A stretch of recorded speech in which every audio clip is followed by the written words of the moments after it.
अभी चलते हैं वफाकी वज़ीर इत्तलात फवाद चौधरी मीडिया को ब्रीफ कर रहे हैं। पटड़ी से उतरने के बाद 17 अप मिल्लत एक्सप्रेस और 36 डाउन सर सैयद एक्सप्रेस के दरमियान ये तसादम जो है वो हुआ है। मिल्लत एक्सप्रेस और सर सैयद के दरमियान जो मिल्लत एक्सप्रेस की जो बोगियां थी वो किसी वजह से जिसका अभी हतमी तयन करना मुश्किल है, वो दूसरी तरफ जाके गिर गई और दूसरी तरफ से ट्रेन आ रही थी। ज़ाहिर है उसको इतना वक्त नहीं मिला कि वो ब्रेक लगा सके और अनफॉर्चुनेटली ये हादसा हुआ। 3:43 पर सुबह सखर कंट्रोल को ये इत्तला मौसूल हुई कि 17 आप मिल्लत एक्सप्रेस 3:38 पर मज़कूरा मुकाम पर जो है वो डीरेल हुई है और उसके बाद जो सर सैयद एक्सप्रेस है वो 3:38 पर मुतासरा बोगियों से टकरा गई। हादसे के नतीजे में 6 बोगियाँ मिल्लत एक्सप्रेस की डीरेल हुई और 5 बोगियाँ जो हैं उल्टी। इसी तरह से सर सैयद एक्सप्रेस की 2 बोगियाँ डीरेल हुई और 3 बोगियाँ जो हैं वो उल्टी। 3:48 पर यह इत्तला सखर कंट्रोल ऑफिस को मौसूल हुई। फौरी तौर के ऊपर DMS, deputy DMS, DCO, DMEO, ATO जाए हादसे पर पहुंचे और 6:30 पर ये तमाम लोग जो हैं वो साइट पर मौजूद थे।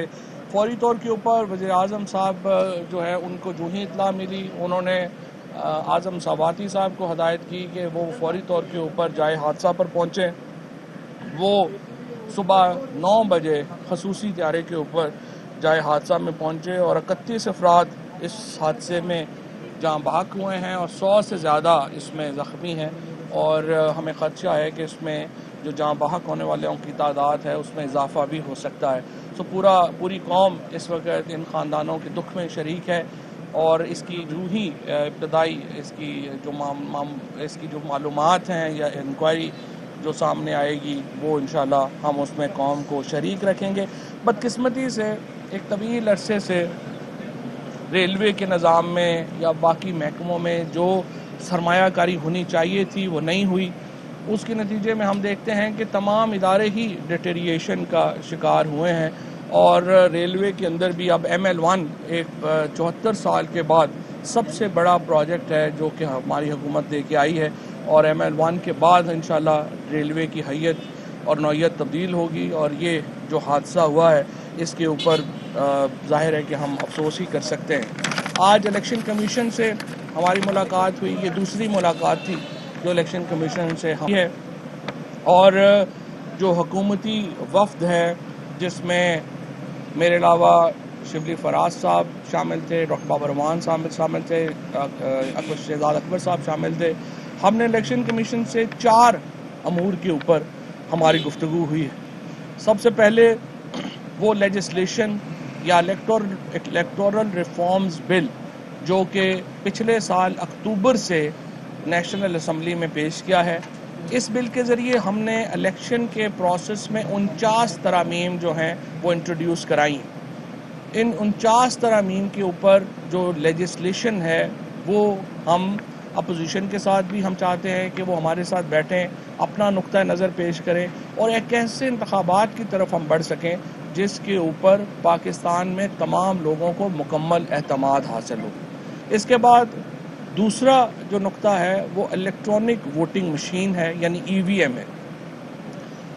हमने ये देखा है और वज़ीर आज़म साहब ने जिस तरह से ये बात बड़े तफसील से बात की है, ज़्यादातर जो धांधली के मामलात आए हैं, चाहे वो कोई भी इंतखाबात अभी हों हमारे सामने, वो आए हैं कि जब इलेक्शन का पोलिंग ख़त्म होती है 5 बजे, उससे लेकर तो जो इलेक्शन के नतीजे की अनाउंसमेंट तक का वक्त है उसके अंदर ही ज़्यादातर इल्ज़ामात आते हैं और हमारी कोशिश ये है कि इन इल्ज़ामात को ख़त्म किया जा सके और उसके लिए हम एक EVM जो है उसको हम लाना चाहते हैं। हमें बड़ी खुशी है कि इलेक्शन कमीशन ने हुकूमत के इस जो टेक्नोलॉजी इस्तेमाल करने का मामला है उसके ऊपर खुश आइंदगी ज़ाहिर की है। इलेक्शन कमीशन समझता है कि इंतखाबात को शफाफ बनाने के लिए टेक्नोलॉजी का जो इस्तेमाल है वो एक मुस्बत कदम है और वो उसकी तरफ बढ़ना चाहते हैं। तीसरी जो बात है इसी सिलसिले में वो बायोमेट्रिक्स है और चौथी बात जो है वो आई वोटिंग है। तो 4 बुनियादी बातें हैं जिसके ऊपर हमारी इलेक्शन कमीशन से गुफ्तगू हुई है। आई वोटिंग का ओवरसीज़ पाकिस्तानीज़ को वोट देना हमारी पार्टी का एक बुनियादी और फंडामेंटल इंतखाबी वादा है, और हम समझते हैं कि बैरून मुल्क पाकिस्तानियों ने पाकिस्तान की जिस तरीके से मदद की है, उसके बाद ये कम अज़ कम इक़दाम है जो हम उनके लिए कर सकते हैं कि 80 लाख और 80 से 90 लाख पाकिस्तानी जो बैरून मुल्क मुकीम हैं और वोट का हक़ रखते हैं, उनको हम फैसिलिटेट करें वोट डालने के लिए। और उसके ऊपर हमने एक कॉम्प्रिहेंसिव रिपोर्ट जो है वो इलेक्शन कमीशन को पेश की है। आई वोटिंग के ऊपर इलेक्शन कमीशन ने जो एक इंडिपेंडेंट हम कंसल्टेंट्स हैं, उनकी रिपोर्ट इलेक्शन कमीशन को मौसूल हो चुकी है। इलेक्शन कमीशन उसके ऊपर अपनी जो अंदरूनी एक उनका इंटरनल मैकेनिज़्म है उसके मुताबिक काम करेगा। इलेक्ट्रॉनिक वोटिंग मशीन के लिए तमाम टेक्नोलॉजी जो है वो मुकम्मल है, और मुख्तलिफ मैन्युफैक्चरर जो हैं वो इलेक्ट्रॉनिक वोटिंग मशीन बनाने में अब जुटे हुए हैं। इंशाअल्लाह इसी हफ्ते ministry of science and technology और शिबली फराज साहब जो हैं उन्होंने ये ज़िम्मा लिया है कि वो इलेक्शन कमीशन के साथ जो EVM मशीन की जो डेमोन्स्ट्रेशन है वो यहाँ पे करेंगे। उसके बाद इलेक्शन कमीशन अपने समझे तो अपने इंटरनल माहिरीन मुकर्रर कर सकता है जो EVM मशीन को देखेंगे और उसके मुताबिक अपनी तसल्ली करेगा, और उसके लिए हुकूमत पाकिस्तान इलेक्शन कमीशन को मुकम्मल मुआवनत देने का हमने उन्हें कहा है कि हम इंशाअल्लाह आपको मुकम्मल मुआवनत जो हैं वो देंगे। और इलेक्शन कमीशन का जो इसके साथ साथ जो दूसरा अहम मामला जिसके ऊपर हमने इलेक्शन कमीशन को बात की वो उस फेसबुक पोस्ट का था जो इलेक्शन कमीशन के पेज के ऊपर लगी। इलेक्शन कमीशन ने कहा है कि उस पर उन्होंने तहकीक की है और वो माजरत उन्होंने की है, रिग्रेट किया है कि वो पोस्ट जो थी वो गलतफहमी का नतीजा थी और उनके एक इंटरनल डिपार्टमेंट से गलती हुई थी, जिसकी बुनियाद के ऊपर उन्होंने वो जो पोस्ट है उसको फिर बाद में डिलीट कर दिया। अब हमारा जो अगला इसके बाद आप समझिए कि जो हम करने जा रहे हैं वो ये करने जा रहे हैं कि ministry of science and technology election commission को जो इस वक्त EVM टेक्नोलॉजीज़ हैं उनके बारे में एक मुकम्मल डेमोन्स्ट्रेशन देगी। इलेक्शन कमीशन एक इंटरनल अपना उसके ऊपर लोग बैठाएगा और उनकी तसल्ली करेगा। उसके बाद अगर इलेक्शन कमीशन चाहता होगा, अव्वल तो उसी को वो अप्रूव कर देंगे, लेकिन अगर वो चाहते होंगे तो एक एक्सटर्नल अगर उनको कोई इसके ऊपर कंसल्टेंट चाहिए होगा तो वो भी हम इलेक्शन कमीशन अपॉइंट करेगा, लेकिन उसकी मुआवनत जो है वो हम करेंगे। आई वोटिंग के ऊपर जो डेमोन्स्ट्रेशन है, जो एक एक्सटर्नल हमने कंसल्टेंट मुकर्रर किया था, उसकी रिपोर्ट इलेक्शन कमीशन को मौसूल हो गई है। उसके ऊपर वो भी अपनी ब्रीफिंग लेंगे, उसके ऊपर हम भी अपनी ब्रीफिंग लेंगे, और इंशाअल्लाह जो अगला इंतखाब है 2023 का वो उस नए मैकेनिज़्म के तहत होगा जो कि पाकिस्तान तहरीक इंसाफ की हुकूमत ने इलेक्शन कमीशन को और उसके बाद पार्लियामेंट में पेश किया है। इसी के मुताबिक इंशाअल्लाह ताला हम आगे बढ़ेंगे। डॉक्टर साहब अभी बात कर लें। बिस्मिल्लाहिर्रहमानिर्रहीम। एक तो जो इलेक्शन कमीशन ऑफ पाकिस्तान को सुप्रीम कोर्ट ऑफ पाकिस्तान ने माजी में कहा कि वो इलेक्ट्रॉनिक वोटिंग के ज़रिए से वोटिंग और फिर आई वोटिंग के ज़रिए से जो बैरून मुल्क मुकीम पाकिस्तानी हैं उनको वोट का राइट दें। उसके नतीजे में इलेक्शन कमीशन ऑफ पाकिस्तान ने अपने रूल्स बनाए थे, लेकिन बुनियादी तौर पे कानून मौजूद नहीं था मुल्क में। वो कानून हमने एक ऑर्डिनेंस के ज़रिए से जारी किया जिसमें 2 प्रोविजन रखी। पहली प्रोविजन ये कि इलेक्शन कमीशन जो अगले इलेक्शन हैं दरमियान वाले को किसी दरमियान में कोई ज़िमनी इलेक्शन भी उसके मुताबिक हो सकता है, लेकिन 2023 के इलेक्शन में इलेक्ट्रॉनिक वोटिंग मशीन्स के ज़रिए से मुनक्किद करवाए जाएं। उसके लिए कानून का एक हिस्सा, इसका दूसरा हिस्सा जो पाकिस्तान के बड़े मेहरबान और मोहसिन हैं बैरून मुल्क मुकीम पाकिस्तानी, और इस साल और इस महीने समेत सबसे ज़्यादा बड़े कमाऊ पूत पाकिस्तान के वो हैं, उनको पाकिस्तान में शराकत इक़्तिदार देना, इख्तियार में उनको शरीक करना, ये छोटी छोटी 2 अमेंडमेंट्स थी, उनके बारे में आज बात हुई। और उसके साथ ही मैं आपको ये बताऊं कि ये जो ऑर्डिनेंस है इसको आज हम असेंबली में लेके जा रहे हैं, और उसके साथ ही आज जो कमेटी थी जिसके पास पिछले साल अक्टूबर से पड़ा हुआ था बिल, उसका भी इजलास हुआ है جو پارلیمنٹ کی کمیٹی ہے, قومی اسمبلی کی کمیٹی ہے, اس لیے ہم اپوزیشن کے ساتھ اور جو سٹیک ہولڈرز دوسرے ہیں الیکشن کمیشن کے علاوہ, وہ جو تجاویز دینا چاہیں گے, گورنمنٹ اس معاملے میں کسی ریجڈیٹی کا, رجت پسندی کا مظاہرہ نہیں کرے گی, اس لیے کہ سارے چاہتے ہیں کہ پاکستان کے انتخابی نظام کو جو کینسر لگا ہوا ہے اس کا علاج کیا جائے, اور وہ علاج صرف ٹیکنالوجی سے ممکن ہے. دوسری بات یہ کہ جو الیکٹرل ریفارمز ہیں ان کے 3 حصے تھے, اس پہ ایک میں نے الیکشن کمیشن آف پاکستان کو ایک کمپیریزن آج لکھا ہوا پیش کیا ہے. اس کے 3 حصے ہیں. ایک پری پول دھاندلی ہوتی ہے جس میں سب سے بڑی دھاندلی حلقوں کے انتخاب میں ہوتی ہے. دوسری بڑی دھاندلی جو آرઓز ہیں, ریٹرننگ آفیسرز, ان کے انتخاب سے ہوتی ہے. لوگوں کا, دونوں طرف کے لوگوں کا یہ الزام اپوزیشن بھی لگاتی رہی ہے, گورنمنٹ بھی لگاتی رہی ہے. اور تیسری دھاندلی یہ ہوتی ہے کہ اسی ضلع کے لوگ, خواہ وہ تھانے دار ہو, تحصیلدار ہو, ڈپٹی کمشنر ہو, اپنے ضلع میں بیٹھے ہوئے ہوتے ہیں. اس لیے ہم اس سب سسٹم کو ہم تبدیل کر رہے ہیں. یہ ان کو ہم نے دیا ہے کہ اپنا انپٹ دیں اور اس پہ اپنے کامنٹس دیں, اور یہ طے ہوا ہے کہ ان کے جو سیکریٹری صاحب ہیں الیکشن کمیشن آف پاکستان کے, ان کے ساتھ ہم علیحدہ سے بیٹھ کے میٹنگ کر کے ان کا پوائنٹ آف ویو لیں گے. ضرورت ہوئی تو ہم پھر آئیں گے اور پھر الیکشن کمیشن آف پاکستان سے اس پہ بات کریں گے.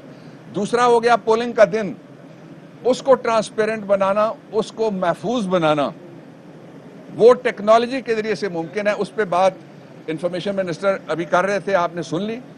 اور تیسرا یہ ہے کہ جو پوسٹ الیکشن جو دھاندلی ہوتی ہے, جب نتیجے بن رہے ہوتے ہیں, جب نتیجے لکھے جا رہے ہوتے ہیں, ان کو بھی وہ جو سسٹم ہے پرانا جس میں سے کہتے ہیں جی فلانا فارم ملا اور فلانا نہیں ملا, فلانے اتنے خراب تھے, فلانے اتنے درست تھے, اس کا علاج بھی ٹیکنالوجی کے ذریعے سے کر رہے ہیں. اور اس سارے سسٹم کو ری ویمپ کر کے اور ریفارم کر کے ہم ٹیکنالوجی بیسڈ الیکشن اور پھر free transparent and in accordance with law election, جو آئین کا آرٹیکل جس کے ذریعے الیکشن کمیشن کو اختیار دیا گیا 218 سب آرٹیکل 3, اس کی روشنی میں یہ الیکٹرل ریفارمز بل ہم لے کے جا رہے ہیں. اگرچہ ہمارے پاس قومی اسمبلی میں بل پاس کرانے کے لیے 1 ووٹ کی اکثریت چاہیے ہوتی ہے, ہمارے پاس اکثریت ہے وہاں پہ ووٹوں کی, اور سینٹ آف پاکستان میں بھی ایزیلی ہم پاس کر سکتے ہیں. لیکن اس کے باوجود الیکشن کسی پارٹی کا نہیں ہے, کسی گروپ کا نہیں ہے, کسی گورنمنٹ یا اپوزیشن کا نہیں ہے. 20-22 کروڑ لوگوں کا الیکشن ہے, کروڑوں لوگ ووٹ ڈالتے ہیں, ان کی آرزویں اور امنگیں ہوتی ہیں. اس لیے اس پہ ڈکیتی اور چوری جو ہوتی ہے اس کا راستہ روکنے کے لیے ہم ان کو دعوت دیتے ہیں کہ اور جو بھی ان کی تجاویز ہیں وہ ساتھ لے کے آئیں. اور الیکشن کمیشن کو فائنینشیل اٹانومی دینے کے لیے بھی اس قانون میں ہم نے علیحدہ سے پروویژن رکھی ہے, تاکہ آزاد اور خود مختار حیثیت میں الیکشن کمیشن کسی کے بھی دباؤ میں نہ آئے بغیر اپنا کام جاری رکھ سکے. شکریہ جی. مختصر سی بات کروں گا. انفارمیشن منسٹر اور منسٹر فار پارلیمنٹری افیئرز نے تفصیلاً بتا دی ہے. میں یہاں پہ صرف یہ کہنا چاہوں گا کہ جو پرائم منسٹر عمران خان کا جو یہ ایک خواب ہے کہ اس ملک میں الیکشن صاف, شفاف اور قابل اعتبار بنائے جائیں تاکہ جمہوریت مضبوط ہو سکے, پارلیمنٹ میں وہی لوگ آئیں جو کہ حقیقی طور پر عوام کے نمائندے ہوں.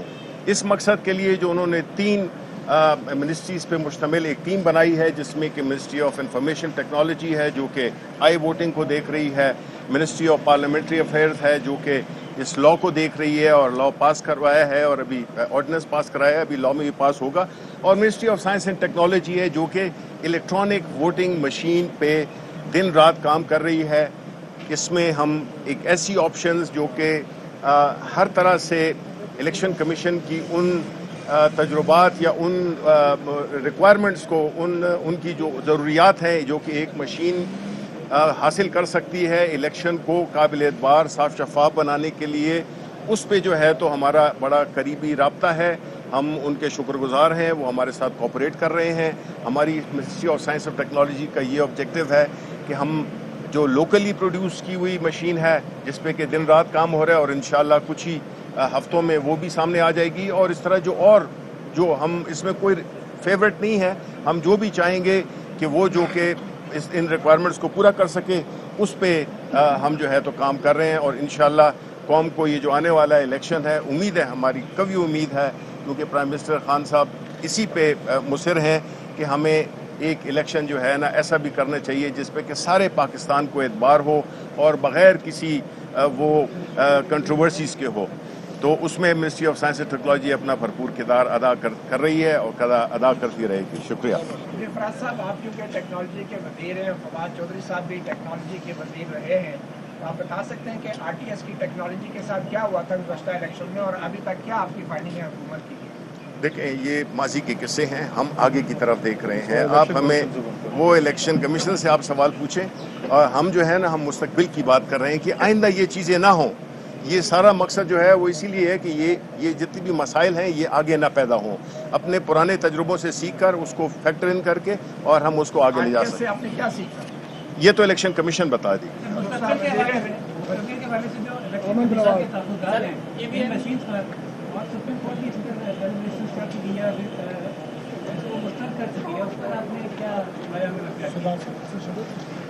دیکھیں جہاں تک کہ مسائل کا تعلق ہے الیکشن کمیشن کے اور اس میں جو ہے تو ہمارا کوئی وہ نہیں ہے. الیکشن کمیشن پاکستان ایک انڈیپینڈنٹ ادارہ ہے، ایک اٹونومس ادارہ ہے اور ہم اس کو رسپیکٹ کرتے ہیں. شبلی فراز صاحب یہ بتا دیں کہ EVM مشین پر کتنا اخراجات آئیں گے اگر لوکل خرید کرتے ہیں یا باہر سے منگواتے ہیں تو ٹوٹل کتنا اخراجات آئیں گے؟ دیکھیں اس وقت یہ کوئی بھی فگر دینا میرا خیال ہے غیر مناسب ہوگا کیونکہ ابھی اس میں کئی ریکوائرمنٹس ہیں جو پوری کرنی ہے اور کئی ایسپیکٹ کو دیکھنا ہوگا. ایکسچینج ریٹ کیا ہوگا لوکلی.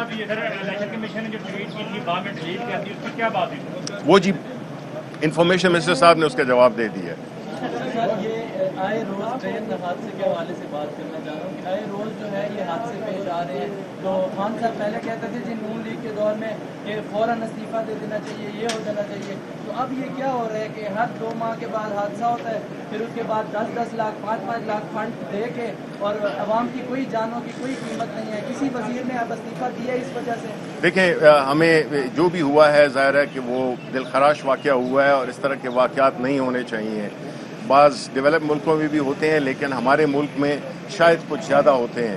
اب اس میں بھی میں یہ سمجھتا ہوں کہ ٹیکنالوجی کا استعمال کرنا ہوگا ہمیں اپنے پورے ریلوے سسٹم کو کم از کم اس قسم کی جو آپریشنل جو پرابلمز آتے ہیں ان کو حل کرنے کے لیے. Thank you G.